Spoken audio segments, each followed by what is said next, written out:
Hello दोस्तों। आज आप राजीव प्रकाशन कक्षा 10 के प्रश्नावली 5.2 के दूसरे भाग में प्रश्न संख्या 19 से लेकर 34 तक के प्रश्नों का हल देखेंगे। अभी तक अगर आपने इसका पिछला पार्ट नहीं देखा है तो उसका लिंक आपको आई बटन पर मिल जाएगा, यहाँ से क्लिक करके देख सकते हैं। और अभी तक अगर आपने चैनल को सब्सक्राइब नहीं किया है तो सब्सक्राइब ज़रूर से करिए और अपने दोस्तों के साथ भी ज़्यादा से ज़्यादा शेयर करिए। 19वां प्रश्न है, श्रेणी 76, 72, 68, 64 का कौन सा पद शून्य होगा। इसी में आगे चलकर कहीं पर शून्य होगा तो कौन सा पद होगा, पद की संख्या हमें बतानी है, अर्थात n बताना है। तो चलिए हल करते हैं। दिया है, प्रथम पद दिया हुआ है, प्रथम पद a बराबर 76, सार बनतर जैसे हम ज्ञात करेंगे a2 minus a1 is equal to -4 मिलेगा यहाँ पर। अब शून्य हमें ज्ञात करना है कि कौन सा पद शून्य होगा, तो इसे मान लेते हैं अंतिम पद। तो यहीं लिख सकते हैं, माना अंतिम पद ए एन, या फिर एल भी लिख सकते हैं इसे, इज इक्वल टू 0। अब चूंकि हमें पता है समांतर श्रेणी का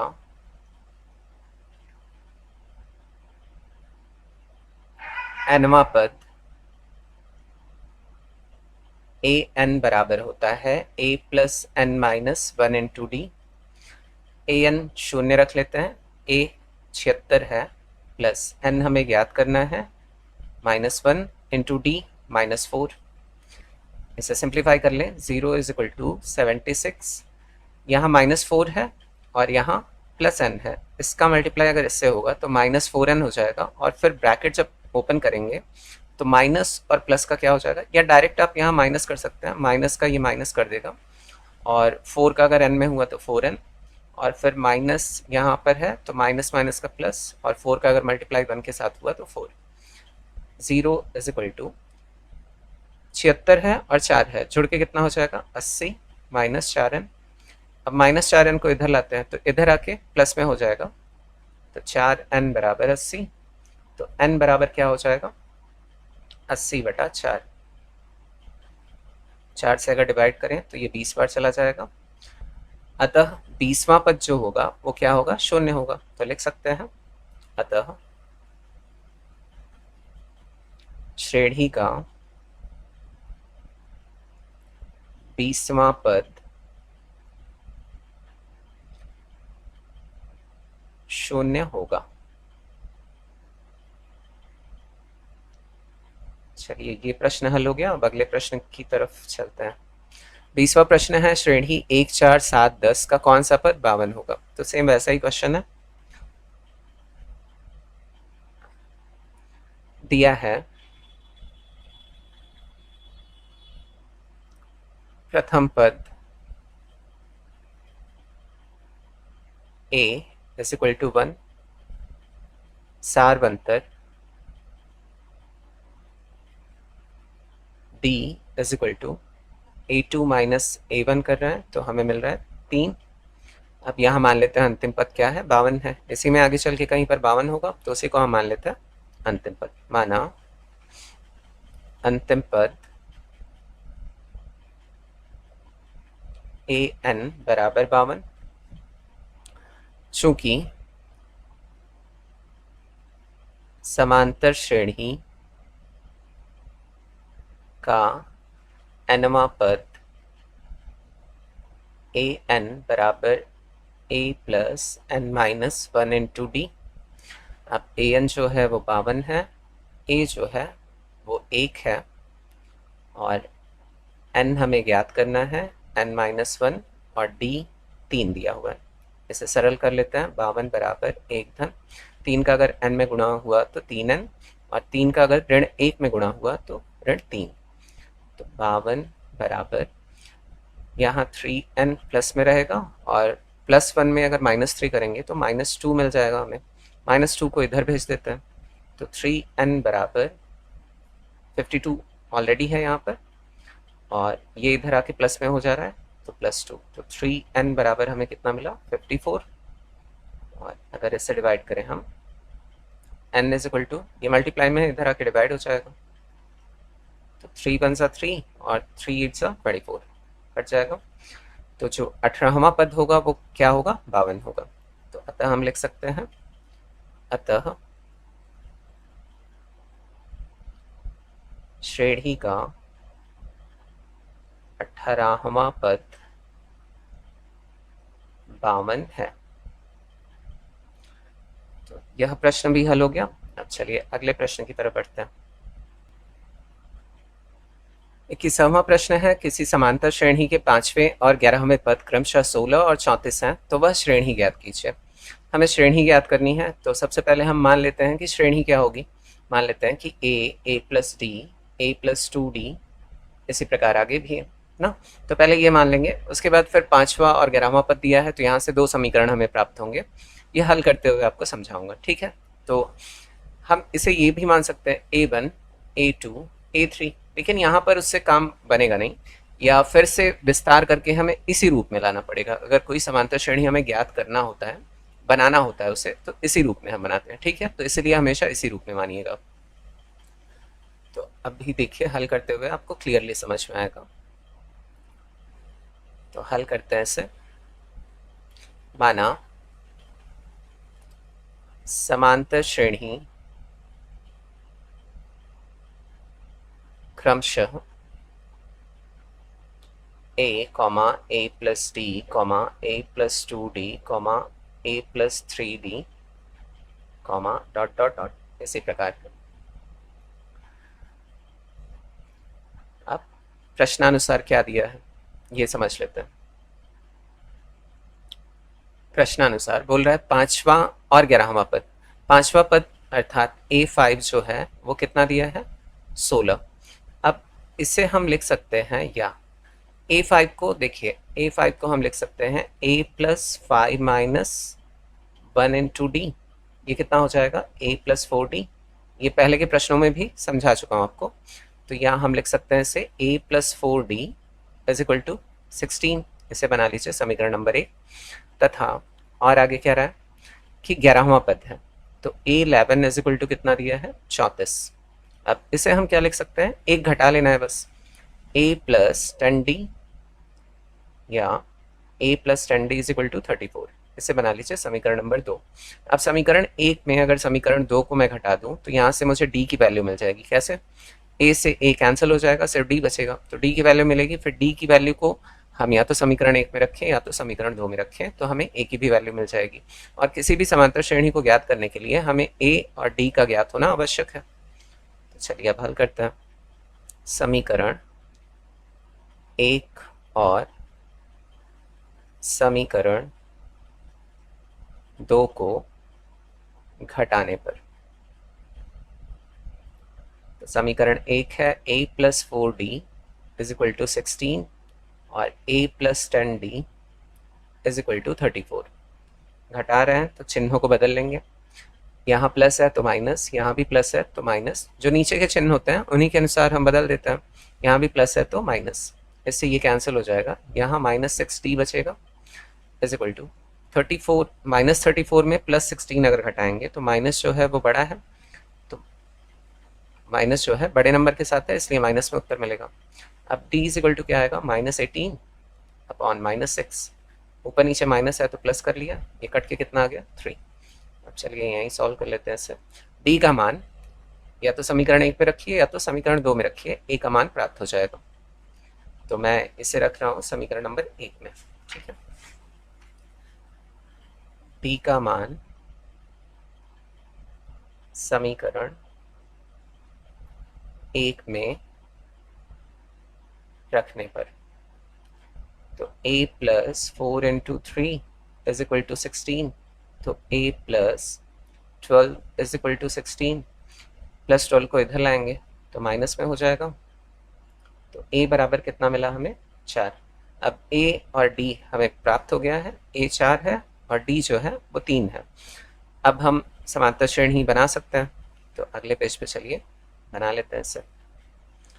अतः समांतर श्रेणी हमने माना क्या था, ए प्लस डी, तो ए जो है वो 4 है, ए प्लस डी हो जाएगा 4 प्लस 3, और फिर 4 प्लस 2 गुणित 3 हो जाएगा, 2D था, फिर 4 प्लस 3 गुणित 3 हो जाएगा, 3D था वो, ए प्लस 3D। इसी प्रकार से आगे भी चलेगा। अब इसे सरल कर लें तो 4 7 और ये आ जाएगा 10 और फिर ये आ जाएगा 13। इसी प्रकार से आगे भी चलेगा। आदि है। तो ये हो गया इसका उत्तर।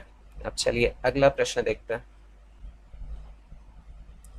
22वां प्रश्न है, समांतर श्रेणी 2 6 10 86 का अंत से 15वां पद ज्ञात कीजिए। इस प्रकार का अगर प्रश्न आता है, अंत से 15वां पद ज्ञात कीजिए या अंत से nवां पद ज्ञात कीजिए, तो इसके लिए आपको मैं 3 मेथड बताने वाला हूँ। तीनों मेथड ध्यान से देखिएगा, जो आपको सुविधाजनक लगे उसके अनुसार आप हल कर सकते हैं।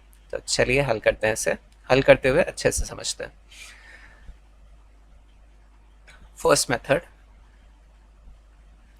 इसे हम A N is equal to A plus N minus 1 into D की सहायता से हल करेंगे। ठीक है, जैसे हल करते हुए आए प्रश्नों को, ये थोड़ा लॉन्ग मेथड पड़ेगा, तो ध्यान से देखिएगा।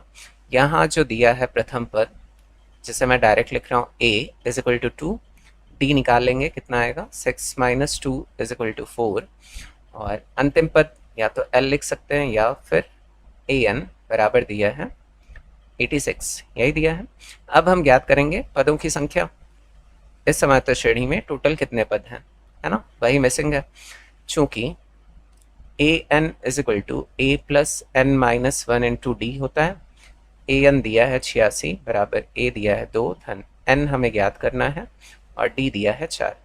तो 86 बराबर 2 धन 4 का गुणा एन में करेंगे तो 4n, 4 का गुणा ऋण 1 में करेंगे तो ऋण 4 हो जाएगा। तो 86 बराबर धन 2 है और ऋण 4 है, घटेगा तो ऋण जो है बड़ी संख्या के साथ है, इसलिए 4n ऋण 2 मिलेगा हमें।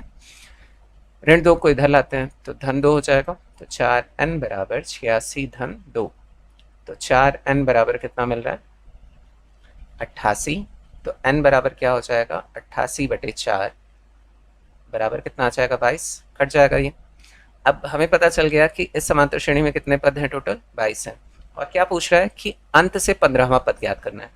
तो मैं लिखते हुए आपको समझाता हूँ पहले कि इसे कैसे ज्ञात करेंगे। ठीक है, अब जैसे अगर मैं इसे लिखना चाहूँ तो A1 लिखूंगा। इसी प्रकार से 22 पद हैं टोटल, तो A2 A3 A4 A5 A6 A7 A8। अब मैं नंबर डायरेक्ट लिख रहा हूँ जिससे कि ज़्यादा ना लिखना पड़े। 9 10 11 12 13 14 15 16 17 18 19 20 21 एंड 22। अंत से 15वां पद ज्ञात करना है, तो अंतिम पद से हम स्टार्टिंग करेंगे ना। तो 1 2 3 4 5 6 7 8 9 10 11 12 13 14 15। 15वां अंत से जो 15वां पद हो रहा है वो क्या है, A8 है, और यही हमें ज्ञात करना है। इसके लिए हम फॉर्मूला यूज कर सकते हैं ना, A8 is equal to A plus 8 minus 1 into D. अब यहाँ पर हमें A भी ज्ञात है और D भी ज्ञात है। A क्या है 2 है और D जो है वो 4 है।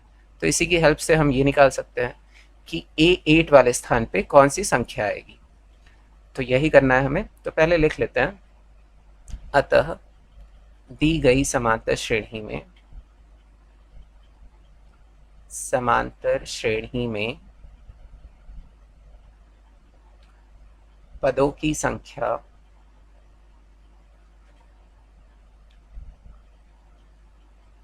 बाईस है तथा अंतिम पद से 15वां पद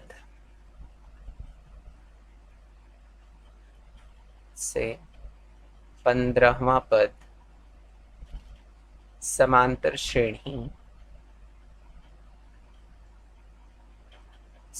श्रेणी का 8वां पद है। अभी देखा ना हमने, A8 है, 8वां पद है। तो इस मेथड में आपको ये कैलकुलेट करना पड़ेगा। ठीक है, तो चूंकि A N is equal to A plus N minus one into D. अब हमें ज्ञात क्या करना है, A eight is equal to A दिया हुआ है कितना 2 प्लस एन जो है एन की जगह 8 रखेंगे तो 8 माइनस वन, सॉरी यहाँ डी है और डी कितना है 4। तो A eight is equal to 2 plus 8 minus one करेंगे तो 7 इंटू 4, ये कितना आ जाएगा 2 प्लस 7 4 28। तो A eight is equal to कितना मिल रहा है हमें 30, अर्थात अंत से जो 15वां पद है वो कितना है 30 है। तो ये तो फर्स्ट मेथड हो गया। अब चलिए सेकंड मेथड यूज कर लेते हैं। सेकंड जो मेथड है वो एक फॉर्मूला है, इसे अप्लाई करते हुए आप आसानी से अंत से nवां पद ज्ञात कर सकते हैं। तो फॉर्मूला जो है वो अंत से nवां पद बराबर l minus n minus one into D. अब हमें ज्ञात क्या करना है, अंत से 15वां पद।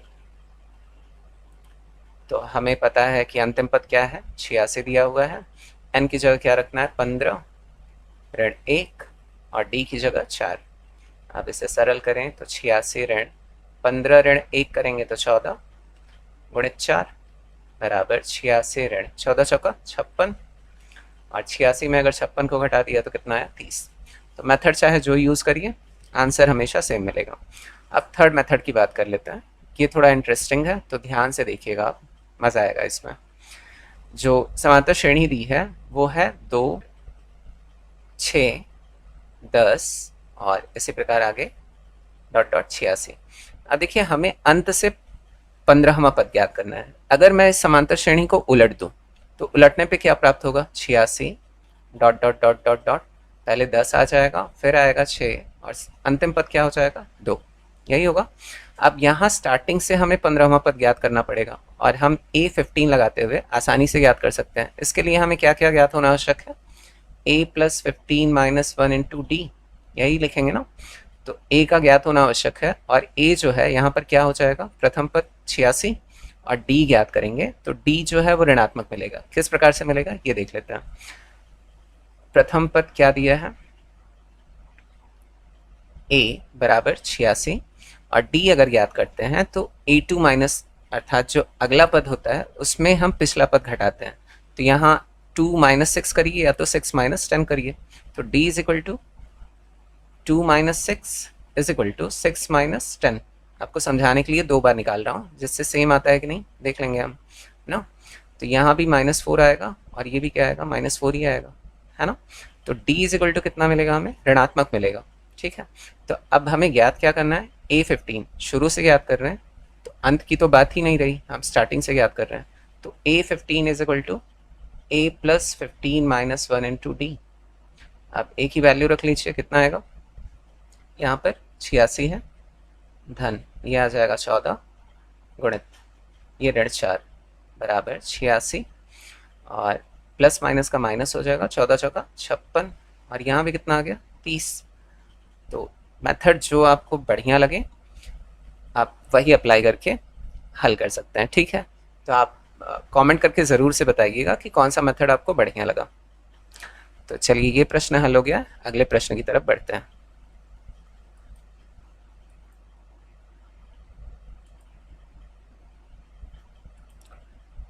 सॉरी एक क्वेश्चन,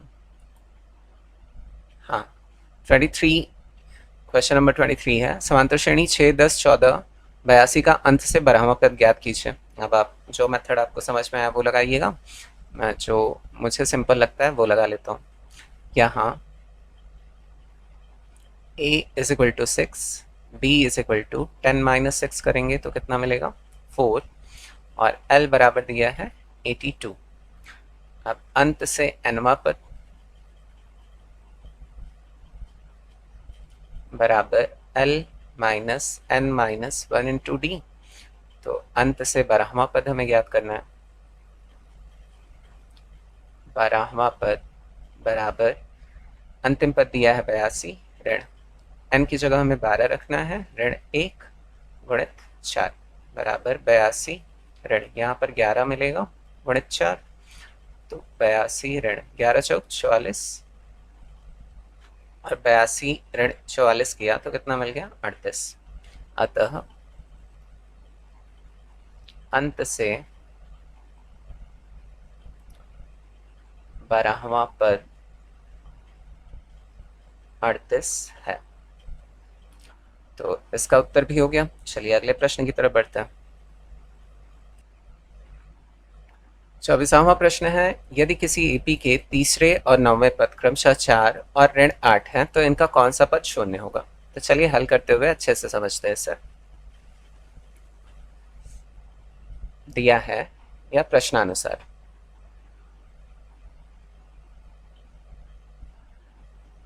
तीसरा और 9वां पद, तो a3 इज इक्वल टू दिया है 4। इसे अगर हम लिखना चाहें तो a+2d लिख सकते हैं, जैसा कि मैं बता चुका हूं पिछले प्रश्नों में। a+2d इज इक्वल टू 4, इसे बना लेते हैं समीकरण नंबर 1। तथा आगे कह रहा है 9वां पद, तो a9 इज इक्वल टू कितना दिया है? -8। तो इसे हम लिख सकते हैं a+8d इज इक्वल टू -8। इसे बना लेते हैं समीकरण नंबर 2। अब कौन सा पद शून्य होगा? मान लेते हैं कि अंतिम पद शून्य होगा, अर्थात an इज इक्वल टू 0। अब an is equal to a+n-1 into D होता है। उसके लिए हमें क्या आवश्यक है ज्ञात करने के लिए? प्रथम पद अर्थात a का ज्ञात होना आवश्यक है और d का भी ज्ञात होना आवश्यक है। अब यहाँ पर दो समीकरण बन गए हैं, इन्हें अगर घटा लिया जाए तो a से ये कैंसिल हो जाएगा, यहाँ पर d की वैल्यू मिल जाएगी। फिर d का मान चाहे समीकरण 1 में रखें या समीकरण 2 में रखें, वहाँ से हमें a का भी मान प्राप्त हो जाएगा। तो हम आसानी से पता कर सकते हैं कि कौन सा पद शून्य होगा, अर्थात nवां पद। ठीक है, तो चलिए यही करेंगे। समीकरण 1 तथा समीकरण 2 को घटाने पर, तो यहाँ पर a+2d इज इक्वल टू 4 दिया है और a+8d इज इक्वल टू -8 दिया। घटा रहे हैं तो चिन्हों को बदल लेंगे, यहाँ प्लस है तो माइनस, यहाँ प्लस है तो माइनस, यहाँ माइनस है तो प्लस। इससे ये कैंसिल हो जाएगा। -8 में से अगर +2 को निकालेंगे तो -6 बचेगा। d भी है साथ में, प्लस यहाँ पर भी है, प्लस यहाँ पर भी है, जोड़ेंगे कितना आ जाएगा? 12। 8 + 4 इज इक्वल टू 12। तो d इज इक्वल टू कितना मिल रहा है? 12/-6। इससे ये कैंसिल हो जाएगा कितने टाइम? -2 टाइम। तो d इज इक्वल टू कितना मिला? -2। अब d का मान हम चाहे समीकरण 1 में रखें या 2 में रखें, हमें a का मान प्राप्त हो जाएगा। तो d का मान मैं समीकरण 1 में रख रहा हूँ। d का मान समीकरण 1 में रखने पर, तो a+2 into -2 is equal to 4 दिया है, तो a प्लस माइनस का माइनस हो जाएगा, 4 इज इक्वल टू 4। तो a इज इक्वल टू 4, -4 को इधर लाएंगे तो +4। तो a इज इक्वल टू कितना मिल रहा है? 8। अब a का भी मान प्राप्त हो गया और d का भी मान प्राप्त हो गया। अब मान लेते हैं, माना समांतर श्रेणी का अंतिम पद an बराबर 0। चूंकि an बराबर क्या होता है? a+n-1 into D. अब यहाँ पर an 0 रख लेंगे, a जो है वो 8 है, धन n हमें याद करना है, और d जो है वो ऋण 2 है। इसे सरल करें, चलिए नेक्स्ट पेज पे कर लेते हैं। 0 बराबर 8 धन n-1 और यहाँ पर इंटू -2 था। अब इसे सरल करते हैं, तो 8 ऋण और धन का गुणा, ऋण हो जाएगा 2 का गुणा अगर n में किया तो 2n, और फिर ऋण का गुणा धन हो जाएगा, 2 का अगर 1 में गुणा किया तो 2। तो 0 बराबर 8 और 2 को जोड़ेंगे तो 10 ऋण 2n। इसे उठा के इधर कर लेते हैं तो प्लस में हो जाएगा ये, प्लस 2n में अगर 0 को ऐड करेंगे तो 2n ही मिलेगा। तो 2n इज इक्वल टू कितना मिल रहा है? 10। तो n बराबर कितना हो जाएगा? 5। अर्थात जो समांतर श्रेणी है उसका 5वां पद जो होगा वो क्या होगा? 0 होगा। तो हम लिख सकते हैं, अतः AP का 5वां पद 0 है। अब चलिए अगला प्रश्न देख लेते हैं। 25वां प्रश्न है, सॉरी एपी मिसिंग है यहाँ पर, यहाँ लिख लीजिएगा। क्वेश्चन टाइप करते टाइम शायद मैंने मिस कर दिया। किसी एपी का 17वां पद उसके 10वें पद से 7 अधिक है, इसका सारवंतर ज्ञात कीजिए। अब इस प्रश्न को पहले समझ लेते हैं, उसके बाद हल करेंगे। यहाँ दिया है किसी एपी का या किसी समांतर श्रेणी का 17वां पद उसके 10वें पद से 7 अधिक है। तो A17 जो है वो 10वें पद से A10 से 7 अधिक है, तो ये 7 अधिक है। अगर मैं इसे बराबर करके लिखना चाहूँ तो किसे 7 अधिक करना पड़ेगा? जो कम है उसी में तो जोड़ूंगा ना 7 को, तभी तो ये दोनों बैलेंस हो पाएंगे। तो यही एक समीकरण मिलेगा हमें, और इसी की सहायता से हम सारवंतर ज्ञात कर लेंगे। ठीक है, तो चलिए हल करते हैं।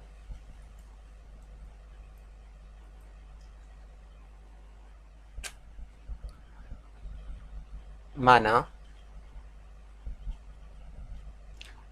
समांतर श्रेणी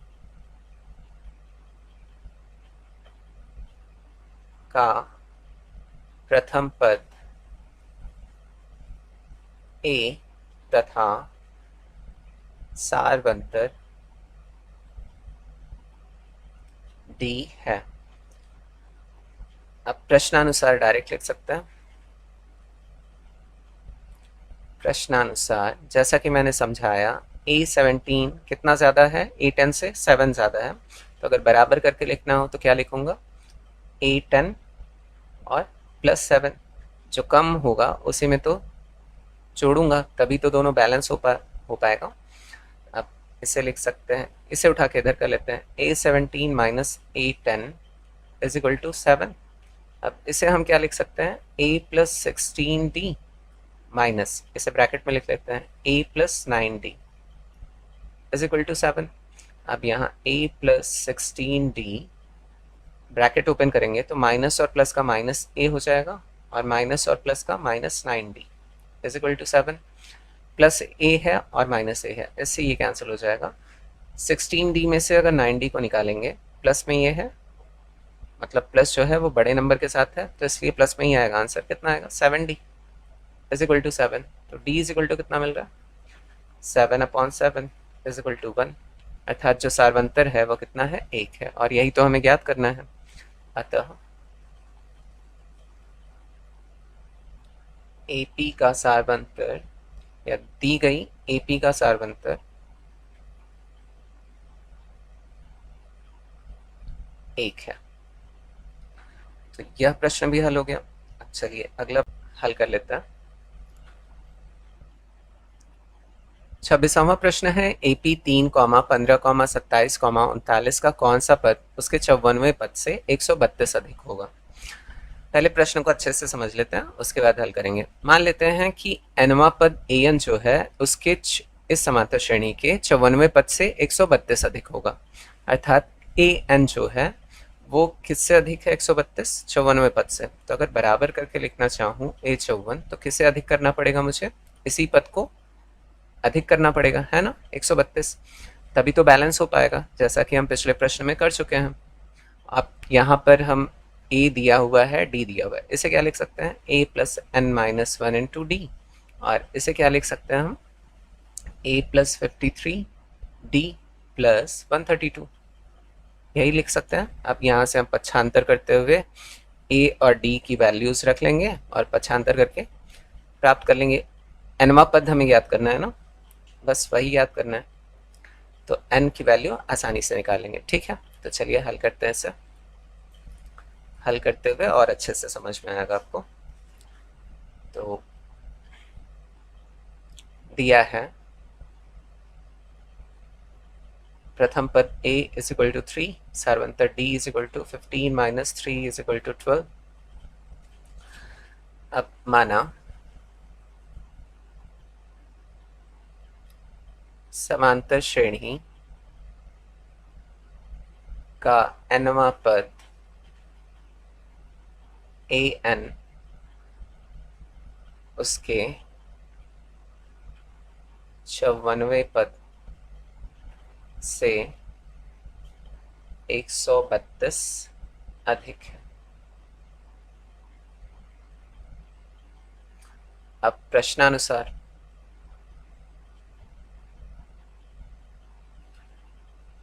ए N is equal to A54 plus 132। A N को हम लिख सकते हैं A plus N minus one into D is equal to, इसे लिख सकते हैं ए प्लस 53D, है ना, एक घटा के लिख लेते हैं, प्लस 132। अब देखिए यहीं ए को आप कैंसिल कर सकते हैं, या तो मान रखते हुए कैंसिल कर सकते हैं, इधर भी प्लस में है और इक्वल के इधर भी प्लस में ही है, तो कैंसिल कर लीजिए, थोड़ा कैलकुलेशन छोटा हो जाएगा।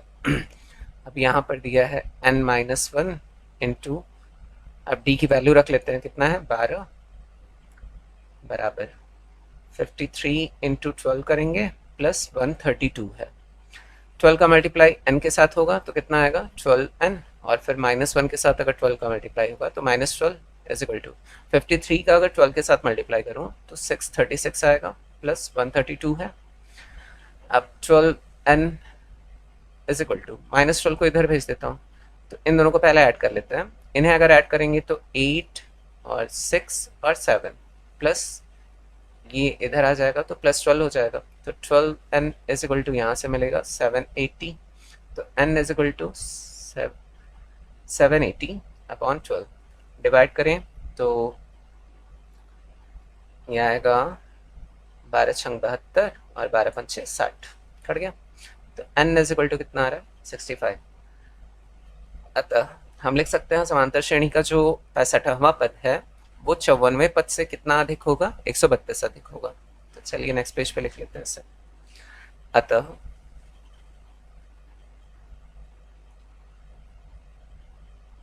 समांतर श्रेणी का 65वां पद 54वें पद से 132 अधिक होगा। यह प्रश्न भी हल हो गया। अब चलिए अगले प्रश्न की तरफ बढ़ते हैं।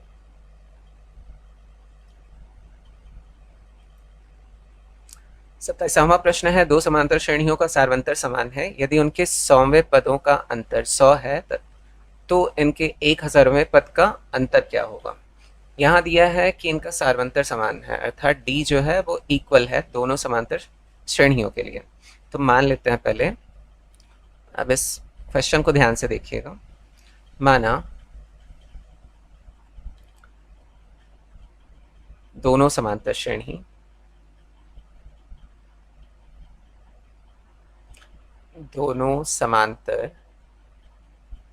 श्रेणी क्रमशः, पहले वाले को मान लेते हैं हम A1, A2, A3, A4 dot dot dot, तथा B1, B2, B3, B4, dot dot dot है। अब यहाँ ये भी लिख लेते हैं, जहाँ दोनों समांतर श्रेणी का सार्वंतर या श्रेणियों का सार्वंतर समान है। प्रश्नानुसार क्या कह रहा है, प्रश्नानुसार कह रहा है यदि उनके 100वें पदों का अंतर, इसका 100वां पद क्या होगा A100 माइनस, अब दूसरा जो समांतर श्रेणी है जिसे हमने B1, B2, B3 माना है, तो इसका जो 100वां पद होगा वो क्या होगा B100 इज इक्वल टू कितना दिया है 100 ही दिया है, तो ये लिख लिया 100। अब इसे हम क्या लिख सकते हैं, A प्लस एक घटा लीजिए तो 99D माइनस, यहाँ भी हम क्या लिख सकते हैं, ब्रैकेट में लिख लेंगे क्योंकि माइनस बाहर है, B प्लस 99D, क्योंकि सार्वंतर समान है तो D ही लिखेंगे, इज इक्वल टू 100। अब इसे सिंप्लीफाई करें तो A प्लस 99D माइनस और प्लस का गुणा माइनस B, माइनस और प्लस का गुणा minus 99D is equal to 100। Plus 99D है और माइनस 99D है, इससे ये कैंसिल हो जाएगा, बचेगा क्या A minus B is equal to 100। इसे बना लीजिए समीकरण नंबर 1। अब आगे कह रहा है तो इनके 1000वें पद का अंतर क्या होगा, ठीक है। तब इनके 1,000वें पदों का अंतर। अब इसका जो 1,000वां पद होगा पहले समांतर श्रेणी का, वो क्या होगा, A 1000 माइनस इसका क्या होगा, B 1000। अब इसे हल कर लेते हैं। A 1000 को हम क्या लिख सकते हैं, A प्लस 999D ना, 999D। एक कम कर लेते हैं ना, यही करेंगे, क्योंकि इसे अगर लिखना चाहें A plus 1000 minus 1 into D, यही लिखते हैं ना, n माइनस 1 इंटू डी। तो अगर इसे सरल करेंगे तो यही तो आएगा, A प्लस 999 इंटू डी, फिर माइनस, इसे ब्रैकेट में लिख लेते हैं, B प्लस 999 इंटू डी। अब इसे और सरल करें तो A plus 999D plus minus का माइनस हो जाएगा B, और फिर प्लस माइनस का माइनस 999D। यहाँ प्लस में है 999D और यहाँ माइनस में है 999D। इससे ये कैंसिल हो जाएगा, मिला क्या हमें, A माइनस बी। अब देखिए A माइनस बी की हम वैल्यू ऑलरेडी निकाल चुके हैं, कितना आ रहा है, 100। तो चलिए नेक्स्ट पेज पे से लिख लेते हैं। अतः A minus B is equal to 100, समीकरण 1 से। तो ये लिख लिया हमने। हम लिख सकते हैं, इसीलिए दोनों समांतर श्रेणियों के 1,000वें पदों का अंतर 100 है। तो इसका उत्तर हो गया। अब चलिए अगला प्रश्न देख लेते हैं। 28वां प्रश्न है, 3 अंकों वाली कितनी संख्याएं 7 से विभाज्य हैं।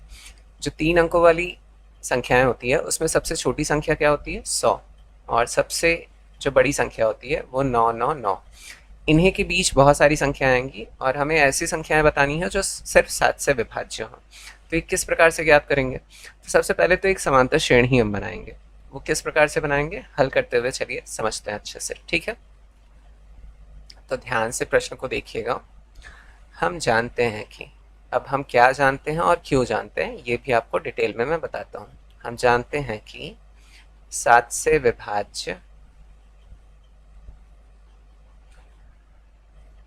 होने वाली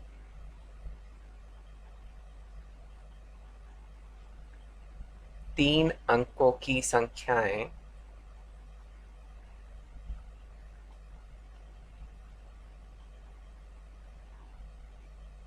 क्रमशः 105, इसी में 7 को जोड़ दीजिए तो 112, फिर और 7 को जोड़िए तो 119, डॉट डॉट डॉट, जो सबसे अंतिम संख्या प्राप्त होगी वो 994 है। अब ये किस प्रकार से ज्ञात किया ये आपको समझा देता हूं मैं। 7 का पहाड़ा आपको 10 तक आता है, 7 दहा में कितना होता है, 70। अब 70 में और अंकों को जोड़ना है जो 7 से विभाज्य भी हो और 3 अंकों वाली संख्या में कन्वर्ट भी हो जाए। तो अगर 7 गुणित 5 करूँ तो कितना आता है, 35, और इन दोनों का योग करूँ तो कितना आएगा, 105। अगर मान लीजिए मैं 7 गुणित 4 करता और 28 मिलता, 70 और 28 को जोड़ता तो कितना मिलता, 8, 98, जो कि 3 अंकों वाली संख्या तो है नहीं। तो सबसे जो पास का मिलेगा हमें नंबर वो क्या होगा, 105, जो 7 से विभाज्य होगा। और उसके बाद अगर अंतिम जो इसमें पद है उसे ज्ञात करना हो तो हमें पता है कि 999 जो होता है वो सबसे लास्ट नंबर होता है 3 डिजिट का, है ना। अगर इसमें मैं 7 से डिवाइड दे दूं तो 7 1 सा 7, यहाँ बचेगा हमारा 2, 9, 7 4 सा कितना होता है 28, यहाँ हमें मिल जाएगा 1, फिर 9, और फिर 7 2 सा 14, यहाँ कितना बच गया 5। अब इसी 5 को उठा के इसमें घटा दीजिए तो ये 7 से विभाज्य हो जाएगा, 994 मिलेगा ना। अगर 999 में 5 को घटाऊंगा तो इसी प्रकार से मैंने ये अंक प्राप्त किए हैं, ठीक है। तो ये बन गया हमारा समांतर श्रेणी जिसका सार्वंतर कितना है, 7। तो इसी की सहायता से हम ये ज्ञात कर सकते हैं। हमें क्या ज्ञात करना है, इसमें पदों की संख्या ज्ञात करनी है ना। प्रथम पद दिया है और क्या दिया है, सार्वंतर दिया है और अंतिम पद भी दिया है, तो हम ज्ञात कर सकते हैं कि इसमें टोटल पदों की संख्या क्या है। तो वही होगा, वही ऐसे अंक होंगे जो 7 से विभाज्य हैं। तो आई होप कि आपको अच्छे से समझ में आ गया होगा। तो चलिए प्रश्न को हल करते हैं। यहाँ प्रथम पद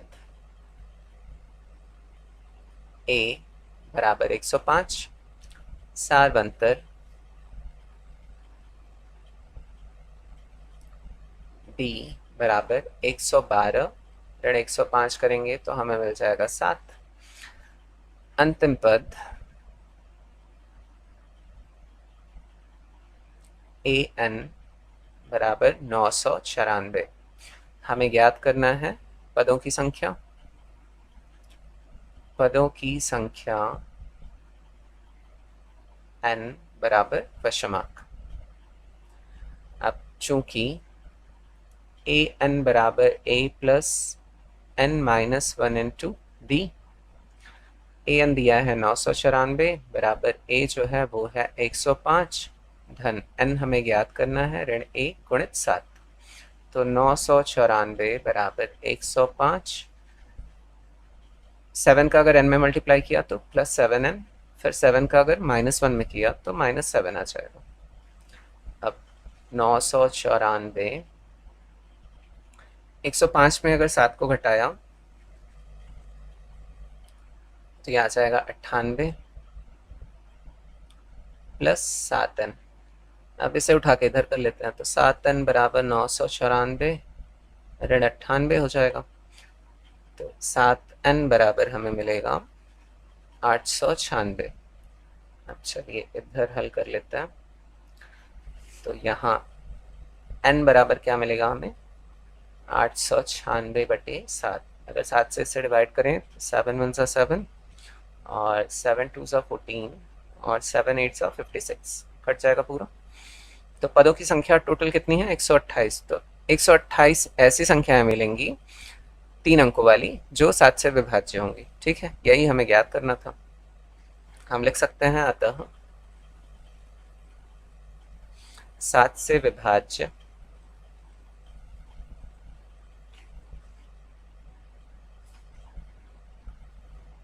तीन अंकों वाली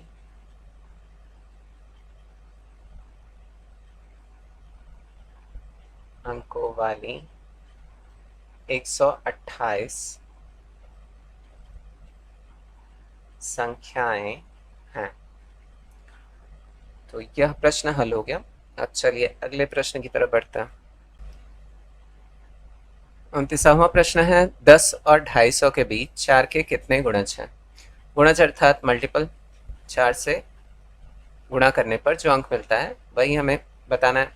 तो 10 के बाद का तो तुरंत पता चल जाएगा 12, और फिर उसमें अगर 4 जोड़ेंगे तो फिर अगला अंक मिल जाएगा, फिर उसमें भी अगला अंक जोड़ेंगे अर्थात 12 में 4 को जोड़ा तो 16 और 16 में 4 को जोड़ा तो 20। अब लास्ट वाला अगर पता करना हो तो पहला तो हमें 12 पता चल गया, फिर दूसरा 16 और 20, इसी प्रकार आगे भी चलेगा। और लास्ट वाला अगर पता करना हो तो क्या करना है, 250 में 4 का भाग दे देंगे तो 4 छंग 24, यहाँ हमें कितना मिला 10, और फिर 4 दूनी 8, यहाँ मिल जाएगा 2। अब 2 को हमें क्या करना है, घटा देना है 250 में, तो कितना आ जाएगा 248। तो अंतिम वाला अंक भी हमें मिल गया। तो यहाँ भी सेम वही हम लगाएंगे जैसा पिछले प्रश्न में हल किया था। प्रथम पद 12 और सार्वंतर इसका 4 आ जाएगा और अंतिम पद भी दिया है, तो पदों की संख्या हमें ज्ञात करनी है। ठीक है, तो चलिए हल करते हैं इसे।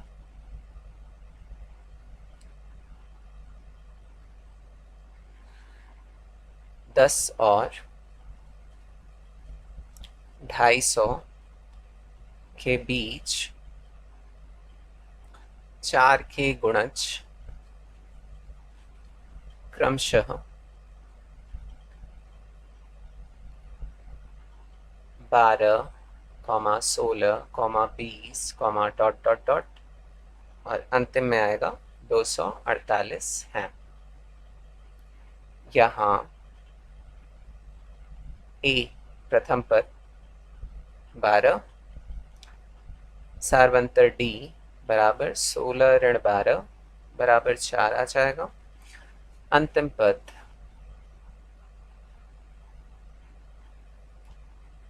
ए एन बराबर 248। पदों की संख्या n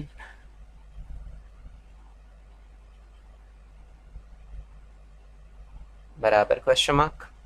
चूंकि ए एन बराबर A plus N minus one into D, A N जो है वो 248 है, बराबर ए जो है वो 12 है, धन एन हमें ज्ञात करना है ऋण 1, और डी जो है वो 4 है। 248 बराबर 12, 4 का अगर n में मल्टीप्लाई हुआ तो प्लस 4n, 4 का अगर -1 में हुआ और बाहर प्लस है तो प्लस माइनस का माइनस ही हो जाएगा बाद में, तो -4। तो 248 बराबर 12 ऋण 4 करेंगे तो 8 धन 4n, 8 को इधर भेज देते हैं तो 4n is equal to 248 minus 8 हो जाएगा। तो 4n इज इक्वल टू कितना मिल रहा है? 240। n is equal to 240 upon 4, इससे ये डिवाइड हो जाएगा कितने टाइम? 60 टाइम। अब हमें पता चल गया कि जो टोटल पदों की संख्या कितनी है, जो 4 के गुणज है 60। तो हम लिख सकते हैं अतः 10 और 250 के बीच 4 के गुणज क्रमशः गुणजों की संख्या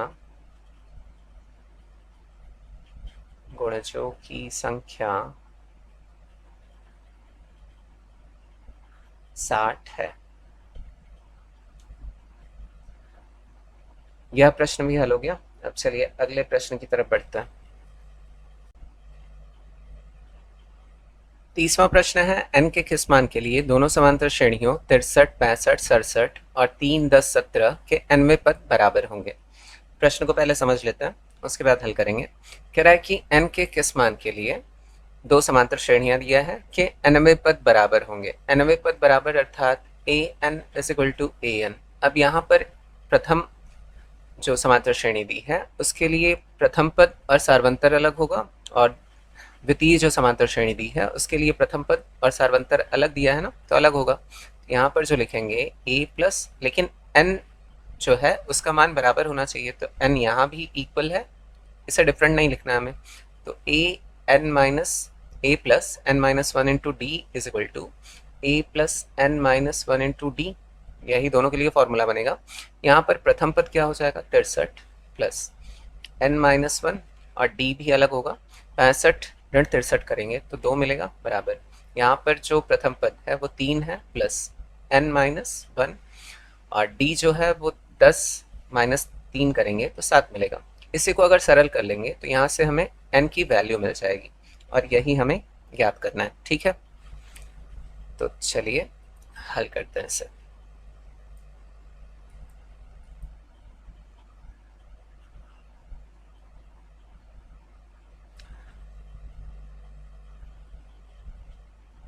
प्रथम समांतर श्रेणी में a बराबर 63 और d बराबर 65 ऋण 63 करेंगे तो यहाँ से 2 मिल जाएगा। द्वितीय समांतर श्रेणी में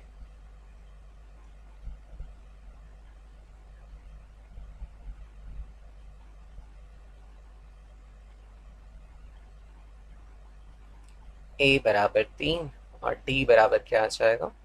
चाहे तो आप इसे a1 d1 और a2 d2 भी लिख सकते हैं, क्योंकि अलग अलग समांतर श्रेणी है। ठीक है, तो 10 माइनस 3 इज इक्वल टू 7। प्रश्नानुसार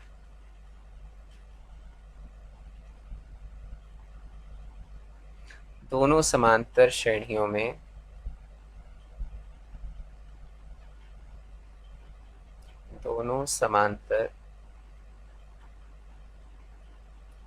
श्रेणियों में nवें पद समान या बराबर है। अतः A N is equal to A N, अब यहीं से मान रख लेता है, तो a plus N minus one into D is equal to A plus N minus one into D. ये या आप ऐसे भी लिख सकते हैं A one N is equal to A two N, ठीक है, n इक्वल है, ये अलग है। तो यहाँ पर a जो है वो 63 है, या आप यहीं से शुरुआत कर सकते हैं, a plus N minus one into D is equal to, या डायरेक्ट मान रखते हुए यहाँ से शुरुआत कर सकते हैं। तो जैसा आपको सुविधाजनक लगे वैसा आप लिख सकते हैं, अगर कंफ्यूज होते हो तब। तो यहाँ n समान है तो वैसे ही रहने देंगे, और d जो है वो कितना है, प्रथम समांतर श्रेणी के लिए 2 है, बराबर a जो द्वितीय समांतर श्रेणी के लिए है वो 3 है, धन n माइनस 1, और d जो है वो 7 है। सरल करें इसे तो 63 धन 2 का अगर n में गुणा हुआ तो 2n, 2 का अगर ऋण 2 में, सॉरी 1 में हुआ, ऋण 1 में, तो ऋण 2 आ जाएगा, बराबर 3 धन 7 का अगर n में गुणा हुआ तो 7n, और 7 का गुणा अगर ऋण 1 में हुआ तो ऋण 7। अब n वाले पदों को एक तरफ रखते हैं और बाकी नंबर्स को सारे उठा के, या थोड़ा और सरल कर लेते हैं, 63 में 2 को निकाला तो 61 बचा, धन 2n, बराबर 3 ऋण 7 किया तो कितना आएगा, ऋण 4, तो 7n ऋण 4 बचेगा।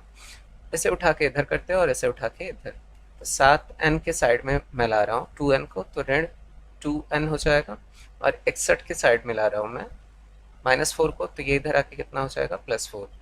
यहाँ कितना बचेगा, 5n इज इक्वल टू, ये कितना आ जाएगा, 65। तो n बराबर कितना हो जाएगा, 65/5। डिवाइड करें तो 5 1 सा 5, 5 3 सा 15, तो n इज इक्वल टू 13 है, अर्थात n का जो मान है वो 13 होगा। हम लिख सकते हैं, अतः दी गई दोनों समांतर श्रेणियों के 13वें पद बराबर होंगे। तो इसका भी जो 13वां पद होगा और इस समांतर श्रेणी का भी जो 13वां पद होगा वो दोनों क्या होंगे, बराबर होंगे, इक्वल होंगे, ठीक है। तो चलिए अब अगला प्रश्न हल कर लेते हैं।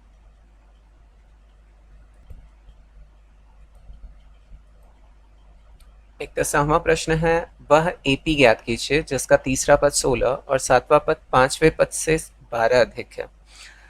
तीसरा पद दिया है 16 और 7वां पद जो है वो 5वें पद से 12 अधिक है, तो यहाँ एक समीकरण बन जाएगा और यहाँ भी एक समीकरण मिल जाएगा। तो दो समीकरण की सहायता से हम, अच्छा, किसी समांतर श्रेणी को अगर ज्ञात करना होता है तो उसके लिए हमें A और D का ज्ञात होना आवश्यक है। तो पहले तो हम मान लेंगे कि वह समांतर, इसी प्रकार का एक प्रश्न हम हल कर चुके हैं। तो चलिए हल करते हैं इसे। माना समांतर श्रेणी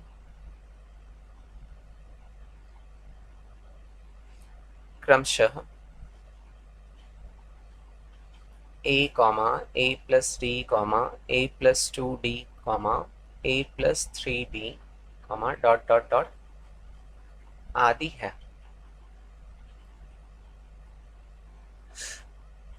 प्रश्नानुसार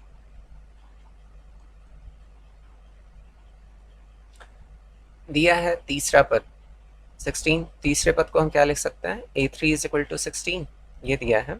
अब इसे अगर और सिंप्लीफाई करके लिखना चाहूँ, या a plus 2d is equal to 16, ये बन गया समीकरण नंबर 1, तथा 7वां पद 5वें पद से 12 अधिक है। 7वां पद जो होगा वो a7 होगा और 12वें पद से कितना अधिक है, सॉरी 5वें पद से 12 अधिक है। तो अगर a5 को मैं बराबर लिखना चाहूँ तो अच्छा, कम कौन सा है, a5 कम है ना, तो इसी में मुझे क्या जोड़ना पड़ेगा, 12 को जोड़ना पड़ेगा। तभी तो बैलेंस हो पाएगा। अब इसे और अगर सिंप्लीफाई करना चाहें तो a5 को उठा के इधर कर लीजिए, a7 minus a5 is equal to 12 हो जाएगा। a7 को हम लिख सकते हैं a प्लस 60 और यहाँ माइनस ब्रैकेट में लिख लेते हैं a plus 4d is equal to 12। इसे और सिंप्लीफाई करें तो a प्लस 60 माइनस और प्लस का क्या हो जाएगा, माइनस a, और माइनस और प्लस का minus 4d is equal to 12। अब देखिए a प्लस में है माइनस में, इससे ये कैंसिल हो जाएगा। 60 में अगर 4d निकालेंगे तो 2d इज इक्वल टू 12 मिलेगा। तो d इज इक्वल टू कितना मिल जाएगा, 12/2। डिवाइड करेंगे तो 6 आ जाएगा। तो d की वैल्यू हमें मिल गई है ना। तो d की वैल्यू अगर समीकरण 1 में हम रखते हैं तो a की भी वैल्यू मिल जाएगी, और उसके बाद हम समांतर श्रेणी याद कर सकते हैं जो कि हमने माना है a प्लस डी। तो d का मान समीकरण 1 में रखने पर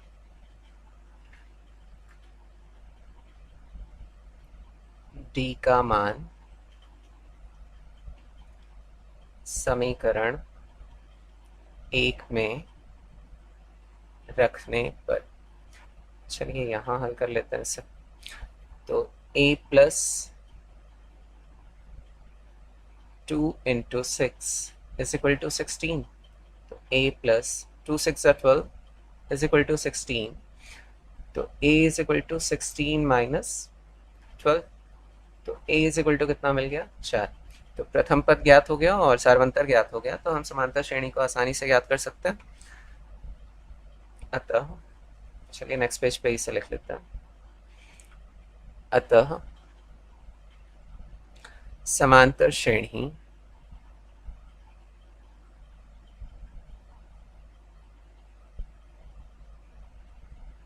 चार कॉमा 4 धन 6 कॉमा 4 धन 2 गुणित 6 कॉमा 4 धन 3 गुणित 6 डॉट डॉट डॉट इसी प्रकार से होगा। अब इसे सरल करके लिख लें तो 4 10 और ये आ जाएगा 16 और ये आ जाएगा 22 है। तो समांतर श्रेणी हमने ज्ञात कर लिया। अब चलिए अगला प्रश्न हल कर लेते हैं। 32वां प्रश्न है AP 3 8 13 और अंतिम पद दिया है 253 में अंतिम पद से 20वां पद ज्ञात कीजिए। तो अंतिम पद से 20वां पद ज्ञात करना है, वही nवां पद is equal to l minus n minus 1 into D वाला फॉर्मूला लगा देंगे, आसानी से पता चल जाएगा। तो चलिए हल करते हैं इसे भी। मैंने 3 मेथड बताया हुआ है आपको, 3 मेथड में से जो लास्ट वाला मेथड है वो भी यूज़ कर सकते हैं, वो भी बड़ा बढ़िया लगता है यूज़ करने में। तो दिया है प्रथम पद a बराबर 3, सार्वंतर d बराबर 8 ऋण 3 बराबर 5, अंतिम पद। अब इतना सब लिखने की जरूरत नहीं है, a d और l डायरेक्ट लिख सकते हैं आप। l is equal to 253। चूंकि अंतिम पद से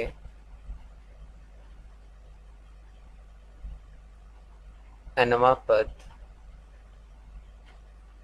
बराबर l minus n minus 1 into D, इसीलिए अंत से 20वां पद इज इक्वल टू l जो है वो कितना है 253, ऋण n की जगह में 20 रखना है, ऋण 1, और d जो है वो 5 है। तो 253 ऋण यहाँ 19 गुणित 5 आ जाएगा, 253 ऋण 19 बचे 95, और अगर इसे घटाएं हम तो यह आ जाएगा 158।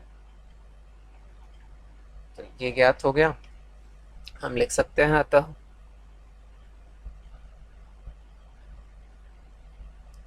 AP का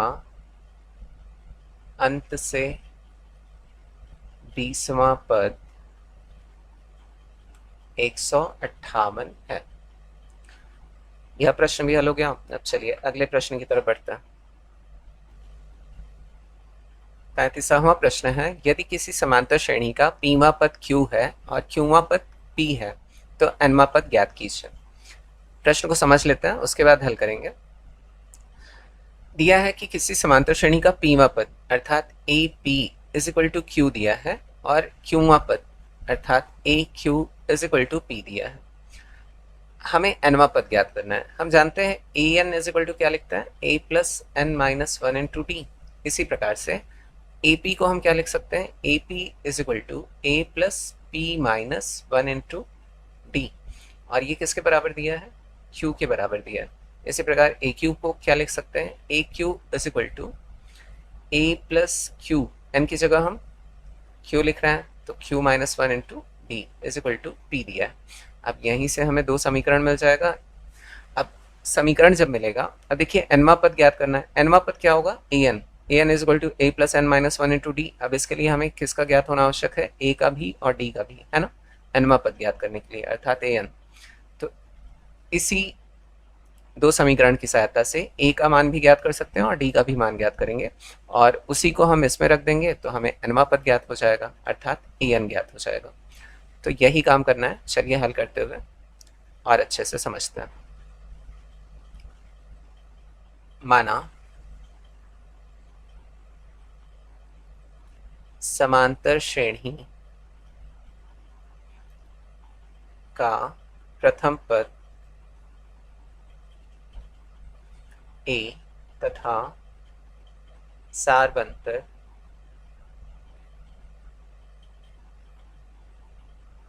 डी है। अब देखिए एक ही समांतर श्रेणी की बात हो रही है ना, उसी में पीवा पद भी है और क्यूवा पद भी है, ठीक है, दो अलग अलग समांतर श्रेणियों की बात नहीं हो रही है, तो इसीलिए प्रथम पद ए ही होगा और सारवंतर जो होगा वो डी ही होगा, ठीक है। अब प्रश्नानुसार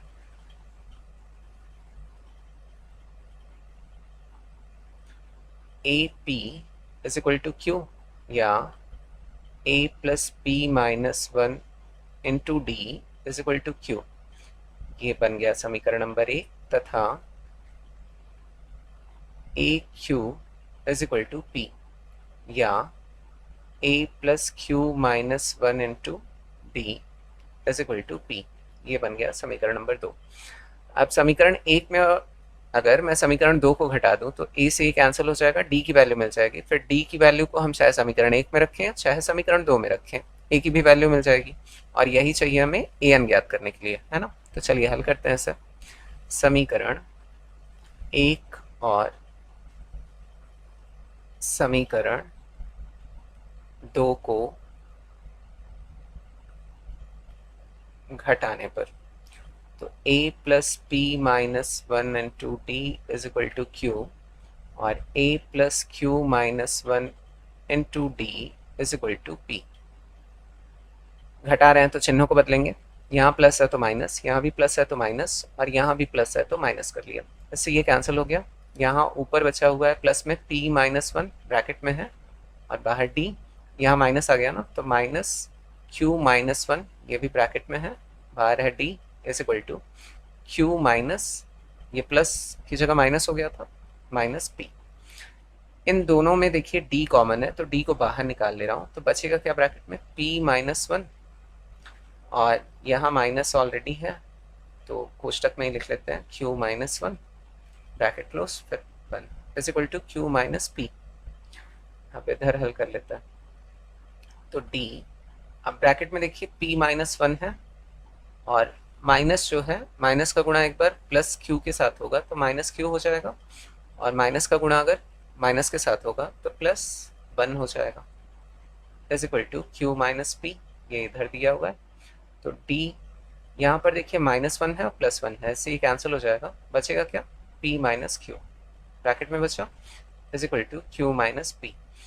अब अगर मैं यहाँ मल्टीप्लाई में ना डिवाइड अगर करना चाहूँ तो मुझे या तो p माइनस क्यू को q माइनस पी बनाना होगा, या तो q माइनस पी को p माइनस क्यू बना दूँ। अब ये किस प्रकार से बन सकता है, यहाँ से अगर मैं माइनस वन को कॉमन निकाल लेता हूँ तो माइनस कॉमन निकालने की वजह से जो माइनस वाला पद है वो प्लस हो जाएगा और जो प्लस वाला पद है वो माइनस हो जाएगा, मतलब आगे पीछे करके लिख सकते हैं, यही करेंगे, p माइनस क्यू, यहाँ से -1 को मैं, कुछ भी कॉमन नहीं है तो -1 कॉमन निकाल सकते हैं, तो -1 को कॉमन निकाला तो जो माइनस वाला पद है माइनस कॉमन निकालने की वजह से प्लस हो जाएगा, तो p को पहले लिख लिया और ये जो प्लस वाला है वो माइनस में हो जाएगा, q को बाद में लिख लिया, तो d इज इक्वल टू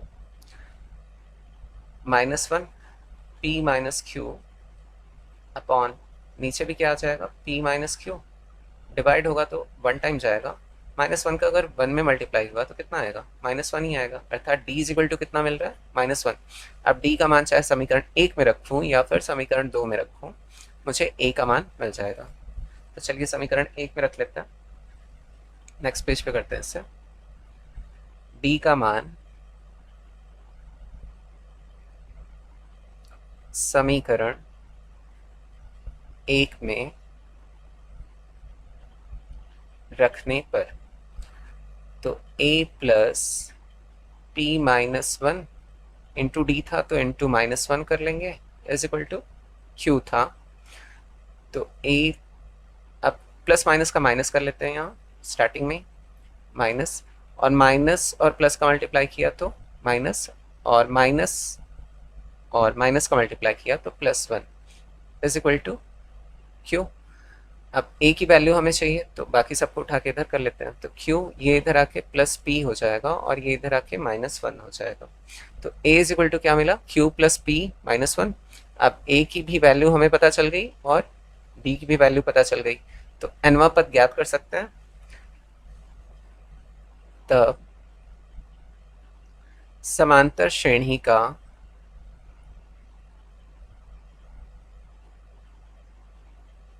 nवां पद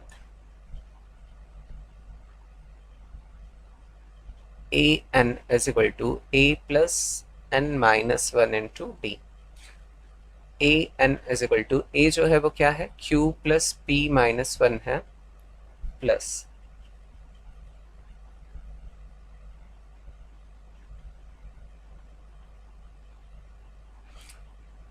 n minus 1, d की जो वैल्यू थी वो -1 थी, is equal to q plus p minus 1 plus, अब अच्छा प्लस माइनस का माइनस कर लीजिए स्टार्टिंग में, माइनस और प्लस का माइनस हो गया, माइनस और प्लस का -n और माइनस का मल्टीप्लाई +1 इज इक्वल टू, यहाँ -1 है यहाँ +1 है, इससे ये कैंसिल हो जाएगा, q plus p minus n बचेगा और यही क्या हो जाएगा, उत्तर हो जाएगा an, अर्थात nवां पद जो प्राप्त हुआ है वो q प्लस p माइनस 1 प्राप्त हुआ है।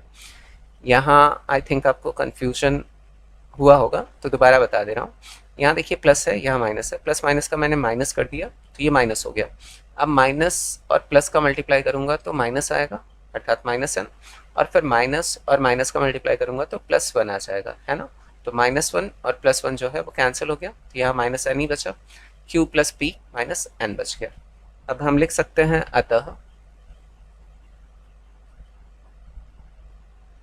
समांतर श्रेणी का nवां पद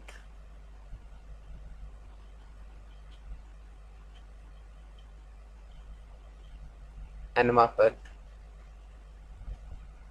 q plus p minus n है। अब चलिए आज का आखिरी क्वेश्चन देख लेते हैं और बाकी के जो बचे हुए प्रश्न हैं वो अगले पार्ट में कवर कर लेंगे। 34वां प्रश्न है, किसी समांतर श्रेणी का 5वां पद 1 और 31वां पद -77 है, तो श्रेणी ज्ञात कीजिए। तो यहाँ दिया है 5वां पद a5 इज इक्वल टू 1 और 31वां पद a31 इज इक्वल टू -77, तो यहाँ से दो समीकरण मिल जाएंगे और समीकरणों को हल करते हुए श्रेणी ज्ञात करना है।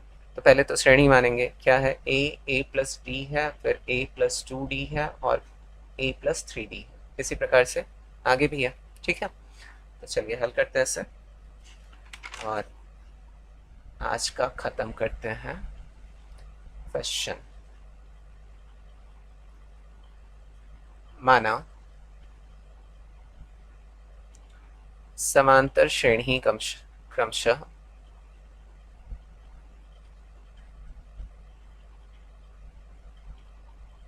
a plus D, a plus 2d, a plus 3d comma dot dot dot आदि है।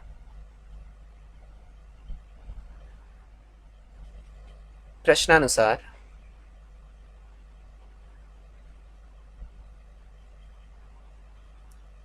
a5 इज इक्वल टू 1 या a plus 4d is equal to 1 लिख सकते हैं, है ना। एक घटा के लिख लें 4d और ये बन गया समीकरण नंबर 1 तथा एक 30वां पद दिया है तो a31 इज इक्वल टू -77 तो a plus 30d is equal to -77 इसे बना लीजिए समीकरण नंबर 2। समीकरण 1 ऋण समीकरण 2 कर लेंगे तो यहाँ से d की वैल्यू मिल जाएगी क्योंकि a से a कैंसिल हो जाएगा। समीकरण 1 और समीकरण 2 को घटाने पर तो a plus 4d is equal to 1 और a plus 30d is equal to -77। Minus minus और ये प्लस हो जाएगा, घटा रहे हैं तो चिन्हों को बदल लेंगे, इससे ये कैंसिल हो जाएगा। -30 में से अगर +4 को निकालूं तो हमारा बचेगा -26d is equal two plus हो गया है +77 में अगर +1 जोड़ूंगा तो ये आ जाएगा 78 तो d इज इक्वल टू मिलेगा 78 अपॉन -26। इससे ये कैंसिल होगा 3 टाइम में और माइनस है तो यहाँ माइनस लग जाएगा तो d इज इक्वल टू कितना मिला -3। अब d का मान हम रखें समीकरण 1 या 2 में तो मैं समीकरण 1 में रख रहा हूँ d का मान समीकरण 1 में रखने पर तो a plus 4 into -3 is equal to 1। a plus minus का माइनस हो जाएगा, 4 3 सा 12 इज इक्वल टू 1 तो a इज इक्वल टू 1 -12 इधर आके +12 हो जाएगा तो a इज इक्वल टू कितना मिल रहा है 13। तो प्रथम पद ज्ञात हो गया और सार्वंतर ज्ञात हो गया तो हम समांतर श्रेणी ज्ञात कर सकते हैं। तो चलिए नेक्स्ट पेज पे कर लेते हैं सब। अतः समांतर श्रेणी जो कि हमने क्या माना था a13 a plus d 13 plus -3 bracket में रखेंगे क्योंकि माइनस में है और फिर 13 प्लस 2 इंटू -3 फिर 13 प्लस 3 इंटू -3 इसी प्रकार से आगे भी चलेगा। ऐसे सिंप्लीफाई करके लिख लें तो 13 -3 करेंगे तो 10 आ जाएगा और फिर ऐसे ही 3 2 ज़ा 6 माइनस में होगा, यहाँ आ जाएगा 7 और इसे अगर हल करेंगे तो ये आ जाएगा 4। ऐसे ही आगे भी चलेगा है। तो इसका भी हमने समांतर श्रेणी याद कर लिया तो ये प्रश्न हल हो चुका है। तो आज के लिए बस इतना ही, फिर जल्दी ही मिलेंगे नेक्स्ट वीडियो में। आपको राइट साइड में प्लेलिस्ट मिल जाएगा जहाँ मैंने क्लास 10th राजीव प्रकाशन के जो भी वीडियोस अपलोड किए हैं वो सारे मिल जाएंगे आपको प्लेलिस्ट में। और लेफ़्ट साइड में सब्सक्राइब का बटन मिल जाएगा, अगर अभी तक आपने सब्सक्राइब नहीं किया तो सब्सक्राइब ज़रूर से करिएगा। तो थैंक्स फॉर वॉचिंग वीडियो, फिर मिलते हैं नेक्स्ट वीडियो में। Take care, bye bye.